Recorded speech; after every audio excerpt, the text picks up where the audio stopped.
Hello friends, welcome. आज हम vocabulary सीखने का तरीका बिल्कुल बदल देंगे। रट्टा मारना छोड़ दो। आज हम एक कहानी के थ्रू, एक स्टोरी के जरिए नए वर्ड्स सीखेंगे। एक ऐसी स्टोरी जो आपको हमेशा याद रहेगी और उसके वर्ड्स भी। ओके, तो चलिए लेट्स डाइव इनटू दिस। तो हमारी कहानी के 4 पार्ट्स होंगे, 4 एक्ट्स। पहले will start with a settlement in desolation. फिर हम देखेंगे लाइफ अमिड्स द हार्डशिप, कि वहां जिंदगी कैसी थी। उसके बाद आएगा the spark of a new plan, एक नई उम्मीद। और फाइनली अ कम्युनिटीज जेनरस एफर्ट, जिसमें हम देखेंगे कि एकजुट होकर क्या किया जा सकता है। तो चलिए शुरू करते हैं हमारा पहला एक्ट। मैं चाहता हूँ आप इमेजिन करें एक ऐसी जगह जो शहर से, सिविलाइजेशन से बिल्कुल अलग थलग है, एकदम काटी हुई। ये गांव इमेजिन कीजिए शहर की पेरिफेरी पर बसा है, यानी एकदम आउटर एज पर, एक बहुत बड़े विल्डरनेस में। यहाँ के लोग एक परपेचुअल स्टेट ऑफ पॉवर्टी में रहते हैं, मतलब एक ऐसी गरीबी जो कभी खत्म ही नहीं होती। ऐसी जगह पर उम्मीद भी हॉलो फील करती है, एकदम खोखली। पहला वर्ड है विल्डरनेस। इसका मतलब है एक ऐसी सुनसान वीरान जगह जहाँ कोई रहता न हो। पर ये सिर्फ खाली जगह नहीं है। इस वर्ड से ना एक आइसोलेशन की, एक अकेलेपन की प्रोफाउंड फीलिंग आती है। सोचो, ऐसी जगह को अपना घर कहना कैसा लगता होगा। और ये गांव कहाँ था? शहर की पेरिफेरी पर। पेरिफेरी का मतलब होता है बाउंड्री या बॉर्डर, किसी भी एरिया का बिल्कुल बाहरी हिस्सा।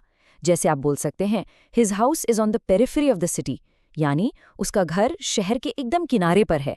और इस विल्डरनेस में थी एक फीलिंग ऑफ डेसोलेशन, यानी पूरी तरह से एम्प्टीनेस, एक सुनसानापन।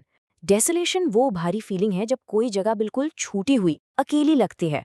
सोचो, मीलों तक सिर्फ सन्नाटा, दैट इज डेसोलेशन।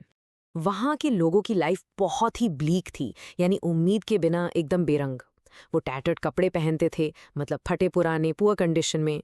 वो स्क्वाटर्स थे, यानी ऐसी जमीन पर रह रहे थे जो उनकी नहीं थी, अजीब से ट्रांजिएंट होम्स में, टेम्पररी शेल्टर्स में। और खाने के लिए दे वर ऑलवेज स्क्राउंजिंग, मतलब इधर उधर से ढूंढ के, जुगाड़ करके कुछ भी खाने को जमा करते थे। लेकिन ऐसी डेसोलेशन के बीच में भी जिंदगी हार नहीं मानती, वो चलती रहती है। चलिए अब हमारे सेकंड एक्ट में चलते हैं और देखते हैं कि कैसे इतने अंधेरे में भी उम्मीद की एक लौ चल रही थी। ऐसी डेसोलेशन के अमिड्स्ट, यानी उसके बीच में, लोग कंटेंट रहने की कोशिश करते थे। जो थोड़ा बहुत था उसी में खुश। हर सुबह एक कमोशन से शुरू होती थी, एक शोर शराबा, एक हलचल, जो इस बात का सबूत था कि जिंदगी अभी भी चल रही है। गांव में एक लोहार की दुकान पर एक नौजवान अप्रेंटिस काम सीख रहा था। अप्रेंटिस का मतलब होता है ट्रेनी या चेला, कोई ऐसा इंसान जो किसी उस्ताद से, किसी स्किल्ड मास्टर से काम सीखता है। और ये सीन इमेजिन करो, वो फॉर्ज यानी लोहार की भट्टी आग से दहक रही थी। उसके बेलोज, जिससे हवा भरते हैं, आग को और तेज कर रहे थे ताकि मेटल को शेप दिया जा सके। और फिर उस हथौड़े की क्लैटर, वो तेज खटखट की आवाज पूरे गांव में गूंजती थी। यह सिर्फ शोर नहीं था, ये आवाज थी उनके हिम्मत की, उनके रिजिलियंस की। एक ऐसी कम्युनिटी जो हार मानने को तैयार नहीं थी। देखो, गांव में सब एक दूसरे के अक्वेंटेंस थे, मतलब बस जान पहचान थी। लेकिन उनकी मुश्किलों ने, उनके शेयर्ड हार्डशिप ने उन्हें कॉमरेड्स बना दिया था। अब इन दोनों वर्ड्स का डिफरेंस समझो। अक्वेंटेंस होता है बस हेलो हाय वाला, पर कॉमरेड वो होता है जो आपके संघर्ष में, आपकी स्ट्रगल में आपके साथ खड़ा हो, एक सच्चा साथी। और फिर एक दिन उस अंधेरे में एक रोशनी की किरण आई, एक छोटा सा आइडिया जिसमें सब कुछ बदलने की ताकत थी। Let's move to act 3। एक पुराना अक्वेंटेंस जो अब एक ट्रस्टेड कॉमरेड बन चुका था, गांव में एक प्लान लेकर वापस आया। लेकिन जब उसने प्लान बताया तो लोग पहले तो अलार्म्ड हो गए, मतलब डर गए, और पूरी तरह से अस्टॉनिश थे, यानी बहुत ज्यादा हैरान। उनके मन में फोरबोर्डिंग्स आने लगे, एक ऐसी फीलिंग कि कुछ बुरा होने वाला है। उन्हें लगा कि ये प्लान सिर्फ एक बेट है, एक जाल जिसमें उन्हें फंसाया जा रहा है। ये वर्ड्स उनके डर और शक को बिल्कुल साफ दिखाते हैं। उनकी जिंदगी में इतना ज्यादा डिस्पेयर था, यानी उम्मीद का पूरी तरह से खत्म हो जाना, कि उन्हें होप पर, आशा पर विश्वास ही नहीं हो रहा था। और यही हमारी कहानी का सेंट्रल कॉन्फ्लिक्ट है, सालों की निराशा और अचानक से मिली एक उम्मीद के बीच की लड़ाई। लेकिन उस कॉमरेड ने हार नहीं मानी।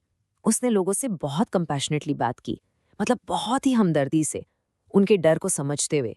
और ट्रस्ट जीतने के लिए उसने अपनी कॉन्फिडेंसेस उनके साथ शेयर की, यानी अपने सीक्रेट्स, अपने प्राइवेट थॉट्स, प्लान के बारे में सब कुछ उन्हें बता दिया।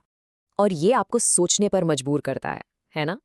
ऐसी सिचुएशन में चेंज के रास्ते का सबसे बड़ा इम्पीडिमेंट, सबसे बड़ी रुकावट क्या होती है? रिसोर्सेज की कमी या फिर विश्वास की कमी? और अब उस कम्युनिटी को एक फैसला लेना था। क्या वो डर में जीते रहेंगे या एक साथ आगे बढ़ेंगे? अब वक्त था एकजुट होने का। Welcome to our final act. और वो एक साथ आए। एक कॉमन विजन से जुड़कर उन्होंने बाउंडलेस एनर्जी के साथ काम करना शुरू कर दिया। बाउंडलेस का मतलब है लिमिटलेस, असीम, जिसकी कोई सीमा ना हो। जब लोग एक कॉमन गोल के लिए एक हो जाते हैं ना, तो उनकी एनर्जी सच में बाउंडलेस हो जाती है। ये एक सच में जेनरस एफर्ट था। और जेनरस का मतलब सिर्फ पैसे देना नहीं होता। यहाँ इसका मतलब था कि हर किसी ने अपना टाइम, अपनी मेहनत, अपनी स्किल्स सब कुछ दे दिया। और धीरे धीरे विलेजर्स ने flash on their bones put on करना शुरू किया। ये एक ईडियम है जिसका मतलब है उनकी हेल्थ और हालत दोनों इम्प्रूव होने लगे।